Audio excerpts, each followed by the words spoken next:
Cooking কম্পিটিশনে দীপা 5টা ingredients choose করে, কিন্তু কি রান্না করবে কিছু বুঝে পায় না। এরপর দীপার হাত লেগে কড়াই পড়ে যায়। ওদিকে সোনা টিভিতে দীপার কুকিং কম্পিটিশন দেখে। তখনই সূর্য চলে এলে সোনা টিভিটা বন্ধ করে দেয়। সূর্য বলে, আরে দীপার কি হলো, আমি দেখতে দাও। কিন্তু সোনা সূর্যকে দেখতে দেবে না বলে টিভি রিমোটটা ছুঁড়ে নিচে ফেলে দেয়। এদিকে কুকিং কম্পিটিশনে দীপা 3টে ইনগ্রিডিয়েন্টস দিয়ে রান্না করলে সেটা দেখে জাজেসরা বলে, আপনি তো পুরো 5টা ইনগ্রিডিয়েন্টস ইউজ করেননি। দীপা বলে, এখানে তো কোথাও লেখা ছিল না।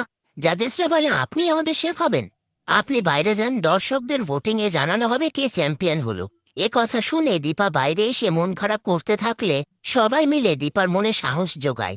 এরপর দীপার নাম অ্যানাউন্স করলে দীপা কুকিং কম্পিটিশনে আসে। তারপর চ্যাম্পিয়ন হিসেবে দীপার নাম অ্যানাউন্স করা হয়। সেটা শুনে দীপা খুব খুশি হয়ে যায়। এরপর সেই বরুণ চক্রবর্তী দীপার হাতে ট্রফি তুলে দেয়।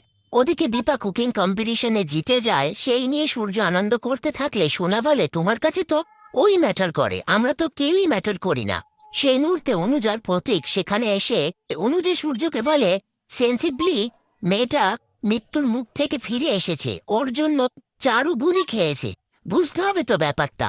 সূর্য বলে, আমি এখানে দাঁড়িয়ে ওদের জন্য যা করেছি তাই অনেক নয়। এসব কথার মধ্যে মিস্টার মেহতা চারুকে ফোন করে বলে, দীপা সেনগুপ্তর যে কুকিং কম্পিটিশনটা জিতেছে ওনার সাথে আমরা একটা মিট করতে চাই, আপনি কি ওনার সাথে আমাদের মিট করাতে পারবেন? ওনার লাইফ সেট হয়ে যাবে। কথা শুনে সূর্য চারুর হাত থেকে ফোনটা নিয়ে মিস্টার মেহতাকে বলে, আমি আপনার সাথে দীপার দেখা করিয়ে দেব, এই বলে ফোনটা রেখে দেয়।